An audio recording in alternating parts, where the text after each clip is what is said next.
وہ اللہ جو میرے لیے چیزیں بناتا ہے، وہ اللہ جو میرے لیے جانور پیدا کرتا ہے، جس اللہ نے میرے لیے بھیڑ بکریاں گائے بھینس پیدا کی، وہ اللہ جو میرے لیے دودھ نکالتا ہے ہرے چارے میں سے، اور خون ریڈ خون، ہرا چارہ ریڈ خون کے درمیان سے اللہ پتلی سی دھار نکالتا ہے جو دودھ بن کے باہر آتا ہے، اور دودھ اپنے بندے کو اللہ پلاتا ہے اور کہتا ہے اس میں ہم نے طاقت رکھی ہے، یہ نور ہے اللہ کا دودھ۔ بتاؤ دنیا جہان کے سائنسدان، بتاؤ یہ دودھ کہاں سے آتا ہے؟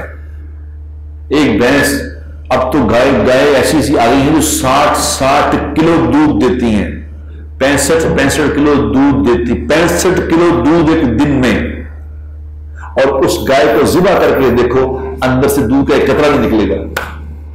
بتاؤ یہ دودھ کون بناتا ہے؟ جس ماں کی چھاتیاں موجود ہیں، جس ماں کی چھاتیاں موجود ہیں اس میں دودھ نہیں ہوتا، جب پینے والا آنے لگتا ہے تو دودھ آتا ہے۔ بتاؤ کون لاتا ہے؟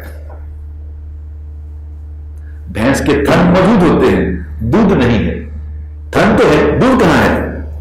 جب وہ پریگننٹ ہوتی ہے، جب اس کو بچہ پیدا ہونے لگتا ہے، جب بچہ پیدا ہوتا ہے تو دودھ آتا ہے، اور اللہ اس کا دعویٰ کرتے ہیں، اللہ کہتے ہیں بتاؤ تو صحیح، یہ دودھ جو ماں تجھے پلاتی ہے، اگر تو سردیوں میں پیدا ہو تو ماں کی چھاتیوں سے گرم دودھ آتا ہے، اور گرمیوں میں پیدا ہو تو ماں کی چھاتیوں سے ٹھنڈا دودھ آتا ہے۔ بتاؤ تو صحیح، اس کو ٹھنڈا اور گرم کون کرتا ہے؟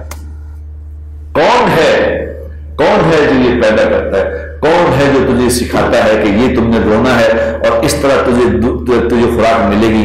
اللہ تبارک و تعالیٰ کہتے ہیں کہ میری بھی تو سنا کرو، میرے بارے میں تو سوچا کرو، کہ میری تو غور کیا کرو کہ میں تمہارا کیسا مالک ہوں